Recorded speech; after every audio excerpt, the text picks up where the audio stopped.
আজ রাত কিংবা কাল সকালের মধ্যেই কি জামিনে মুক্ত হতে চলেছেন পার্থ চট্টোপাধ্যায়? নিম্ন আদালতে 8 জনের বয়ান রেকর্ড শেষ হয়েছে। আজই পার্থ চট্টোপাধ্যায়ের বেল বন্ড এবং আজই বেল পাওয়ার কথা রয়েছে এবং তারপরই জেল থেকে রিলিজ অর্ডার। এই মুহূর্তে আর.এন. টেগর হাসপাতালে চিকিৎসাধীন রয়েছেন প্রাক্তন শিক্ষামন্ত্রী।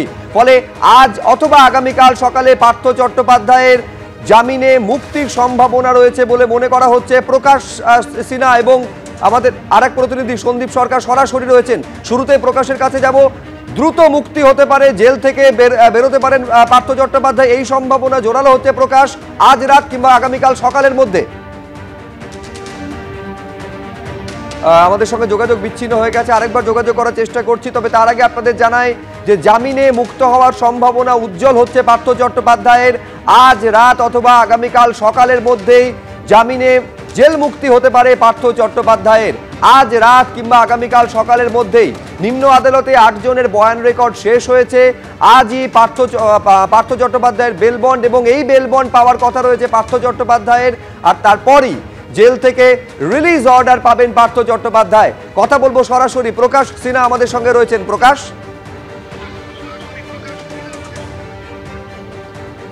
দেখো, তুমি জানো সুপ্রিম কোর্টের নির্দেশ ছিল যে সিবিআই এর যে নিয়োগ দুর্নীতি মামলা, সেই মামলায় পার্থ চট্টোপাধ্যায় জামিন পেয়েছিলেন সুপ্রিম কোর্ট থেকে, কিন্তু কন্ডিশন ছিল যে সিবিআই এর দেওয়ার নামের একটি তালিকা যেখানে 8 জনের নাম ছিল, তাদের সাক্ষ্য গ্রহণের প্রক্রিয়া শেষ হওয়ার পর পার্থ চট্টোপাধ্যায় বেল বন্ড জমা দিতে পারবেন।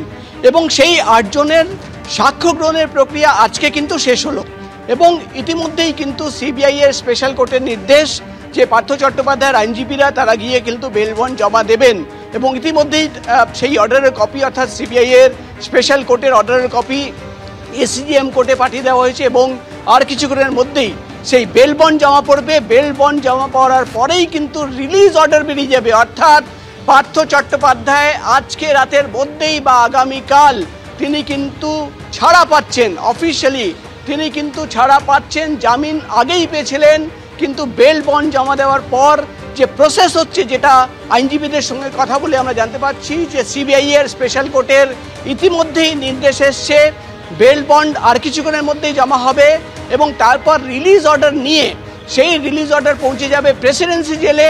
প্রেসিডেন্সি জেল থেকে সেই রিলিজ অর্ডার, যেহেতু পার্থ চট্টোপাধ্যায় একটি হাসপাতাল, বেসরকারি হাসপাতালে ভর্তি রয়েছেন, সেই হাসপাতালে পাঠিয়ে দেওয়া হবে এবং তারপরেই কিন্তু পার্থ চট্টোপাধ্যায় নিজের বাড়িতে যেতে পারেন। অর্থাৎ প্রায় 3 বছর পর প্রাক্তন শিক্ষামন্ত্রী নিয়োগ দুর্নীতি মামলায়, যে মামলায় ইডি এবং তারপর সিবিআই 2 তদন্তকারী সংস্থা গ্রেফতার করেছিল, তিনি কিন্তু আর কয়েক ঘন্টার মধ্যে, আজকে রাতের মধ্যেই ছাড়া পাওয়ার সম্ভাবনা রয়েছে। ইতিমধ্যেই কিন্তু বেল বন্ড জমা দেওয়ার যে প্রক্রিয়া, সেই প্রক্রিয়া শুরু করে দিয়েছেন পার্থ চট্টোপাধ্যায়ের আইনজীবীরা।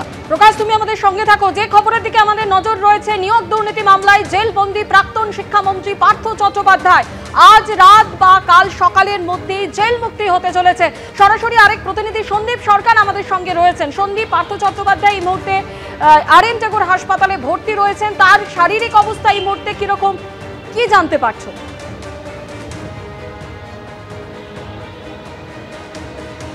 দেখো, পার্থ চট্টোপাধ্যায় জেলবন্দি থাকাকালীন তিনি আজকের দিনটাকে ধরলে 202 দিন ধরে হাসপাতালে ভর্তি রয়েছেন। 202 দিন। চলতি বছরের 22শে এপ্রিল প্রথম তাকে নিয়ে আসা হয় এই আর.এন. টেগর হাসপাতালে।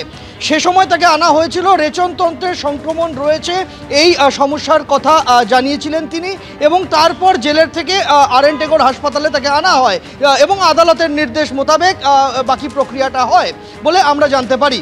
এবং তারপর থেকে, অর্থাৎ চলতি বছরের 22শে এপ্রিল থেকে আজকে 10ই নভেম্বর, প্রায় 202 দিন হিসাব করলে তাই দাঁড়াচ্ছে। জেলবন্দি পার্থ চট্টোপাধ্যায় নিয়োগ দুর্নীতি মামলায় গ্রেপ্তার হওয়া রাজ্যের প্রাক্তন শিক্ষামন্ত্রী, তাকে এই হাসপাতালে রাখা হয়েছে 202 দিন ধরে। এখন তারপরে এই রেচনতন্ত্রের সংক্রমণ নিয়ে তিনি হাসপাতালে এসেছিলেন, তারপর তার হৃদযন্ত্রের একটি অস্ত্রোপচার হয়, তারপর তার তার এখানে চোখের ছানি অপারেশন হয় এবং তারপরে তার কিডনির সংক্রমণ ধরা পড়ে। এই সমস্ত চিকিৎসা হয়েছে, তারপর থেকে তিনি ধীরে ধীরে সুস্থ হয়েছেন এবং তিনি সুস্থ হয়ে গিয়েছেন বেশ কিছুদিন হলো, এমনটাই হাসপাতাল সূত্রে খবর।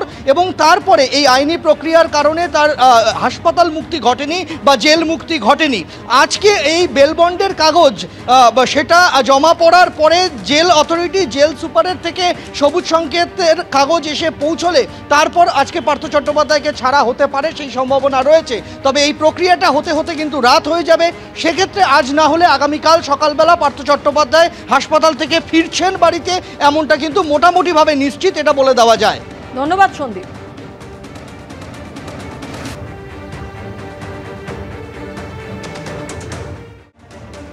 অন্যদিকে মমতা বন্দ্যোপাধ্যায় আজ উত্তরকন্যার সাংবাদিক বৈঠক থেকে এই বন্দে মাতারাম নিয়ে তিনি বলছেন, কখনো সংবিধান পরিবর্তন করছেন, কখনো বন্দে মাতারাম জনগণ মনের মধ্যে ঝগড়া লাগাচ্ছেন।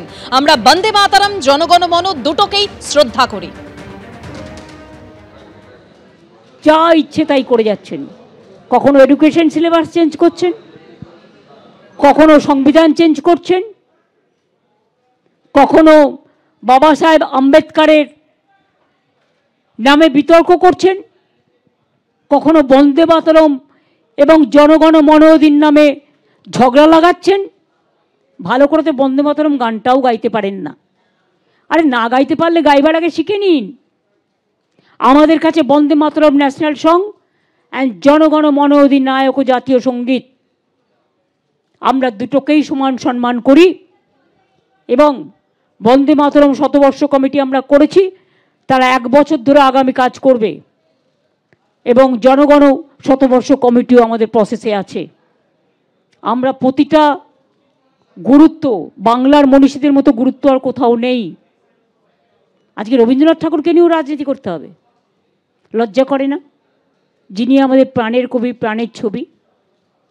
বঙ্কিমচন্দ্র চট্টোপাধ্যায় বন্দে মাতরম গানটা টাইম লেগেছিল 2-3 বছর, সেই জন্য এক্স্যাক্ট ডেটটা, ওরা তো মাতব্বর না, এটা তো ঐতিহাসিকদের কাছ থেকে দেখা উচিত। সেই জন্য 150 বর্ষটা আমরা বলেছি। মমতা বন্দ্যোপাধ্যায় সরাসরি জাতীয় নির্বাচন কমিশনকেও নিশানা করেছেন। জাতীয় নির্বাচন কমিশনকে উদ্দেশ্য করে মমতা বন্দ্যোপাধ্যায় বলছেন যে জাতীয় নির্বাচন কমিশনের মানুষের জন্য কাজ করা উচিত, সরকারের জন্য নয়। কিন্তু এখন শুধু ইয়েস স্যার হওয়া উচিত ছিল নো স্যার। বিহারে এসআইআর করতে পেরেছেন কারণ ওখানে আপনাকে ধরার জন্য কেউ ছিল না। বাংলা খুব শক্তিশালী, আমরা আপনাকে সব বিষয়ে ধরব। কিভাবে আক্রমণ করেছেন ইসিআই নিয়ে, কি বলেছেন মুখ্যমন্ত্রী দেখুন।